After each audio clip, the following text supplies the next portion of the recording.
araw na ito.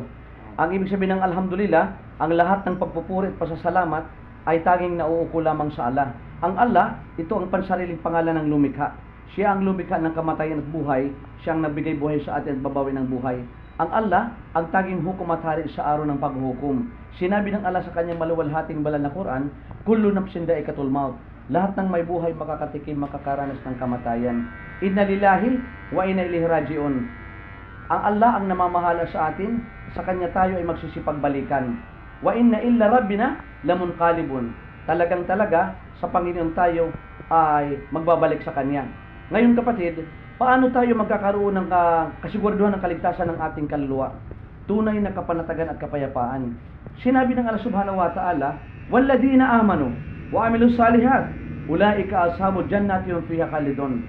And those who believe in the oneness of Allah, Islamic monotheism, and do righteous good deeds, they are dwellers of paradise. They will dwell therein forever. Sino mang naniniwala sa Allah na tagapaglikha, na Diyos ni Jesus, ni Isa, Diyos ni Birhen Maria, ni Mariam, Diyos ni Propeta Muhammad, Diyos ng mga propeta, pag naniniwala tayo sa Kanya at dumagawa tayo ng kabutihan, maninirahan tayo sa paraiso. Hindi lang yun, mananatili tayo roon magpakailanman.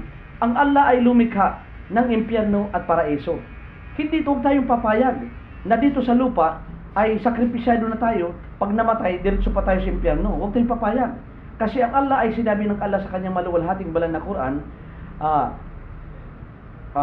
sinabi ng Allah subhanahu wa ta'ala, nilikha lamang ang mga jin at mga tao. Yung jin yung hindi nakikita at mga tao.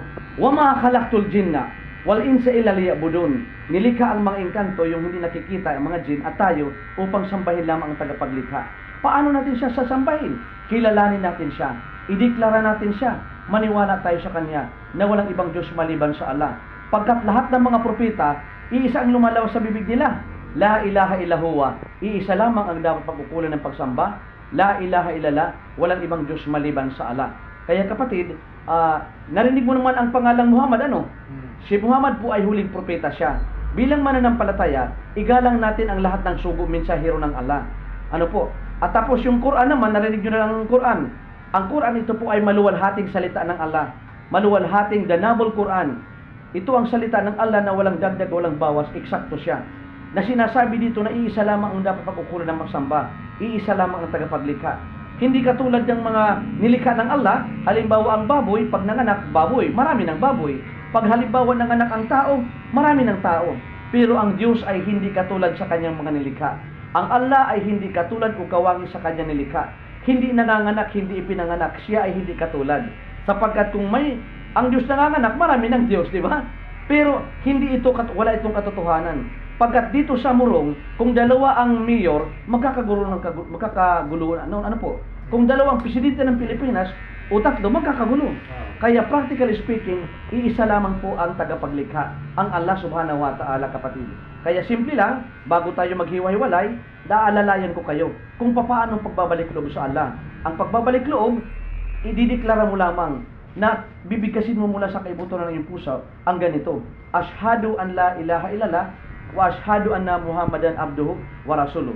Kaya kapatid, bago tayo maghiwalay, aanyayahan kita para makamtan mo ang kasiguraduhan ng kaligtasan ng iyong kaluluwa, tunay na kapanatagan at kapayapaan. Itaas ang kanang kamay, ganyan kapatid. Sabihin mo, Ashhadu an la ilaha illallah wa ashhadu anna Muhammadan abduhu wa rasuluh. Ako'y sumasaksi at naniniwala na walang ibang Diyos na dapat sambahin maliban sa Allah. Ako'y sumasaksi at naniniwala na si Propeta Muhammad ay huling sugo ng Allah. Allahu Akbar. Ngayon kapatid, ikaw na ay kapanalig ni Jesucristo, Birhen Maria, lahat ng mga propeta. Magkakapanalig na tayo. Payo ko sa iyo, mula ngayon hanggang sa huling hibla ng ating buhay, sumunod tumalima tayo sa Allah, nang sa ganun maging panauhin tayo sa paraiso. Ang paraiso sa Arabic ay Jannah. Doon sa Jannah, paraiso, wala ng kamatayan, wala ng pagkakasakit. Mamumuhay tayo doon ng masagana. At tayo ipagbabawal sa atin ang impyernong apoy. Allahu Akbar. Assalamualaikum. Sabihin mo, wa alaikum musalam. Ang ibig sabihin ng assalamualaikum, ang kapayapaan ng Allah ay sumaiyo At ang ibig sabihin ng Waalaikumsalam at sumaiyo rin ang kapayapaan. Ngayon magkapatid na tayo sa pananampalataya. Yan ang ibig sabihin ng kapanalig sa pananampalataya. Kapatid, saglit lang dito, ka lang dito. Para maging kapanalig natin si Jesucristo. Ganyan ang kamay. Ashhadu, ulitin mo. Ashhadu an la ilaha illallah wa ashhadu anna Muhammadan abduhu wa rasuluh. Ako'y sumasaksi at naniniwala na walang ibang Diyos na dapat sambahin maliban sa Allah. Ako'y sumasaksi na si Propeta Muhammad ay huling sugo ng Allah. Allahu Akbar. Ngayon ikaw na ay kapanalig ng mga propeta. At magiging panahon tayo sa paraiso, ipagbabawal sa atin ang impyernong apoy. Sapagkat iwinaksin na natin ang pagsamba sa mga ribulto, kahoy at larawan. Iwinaksan na natin ang pagtawag sa mga propeta. Sapagkat silang lahat ay mga nilikha lamang at humihingi ng tulong sa Allah sa angkalinga. Magkakapatid na tayo sa pananampalataya, kaya binabati kita ng Assalamualaikum, ang kapayapaan ng Allah ay sumaiyo.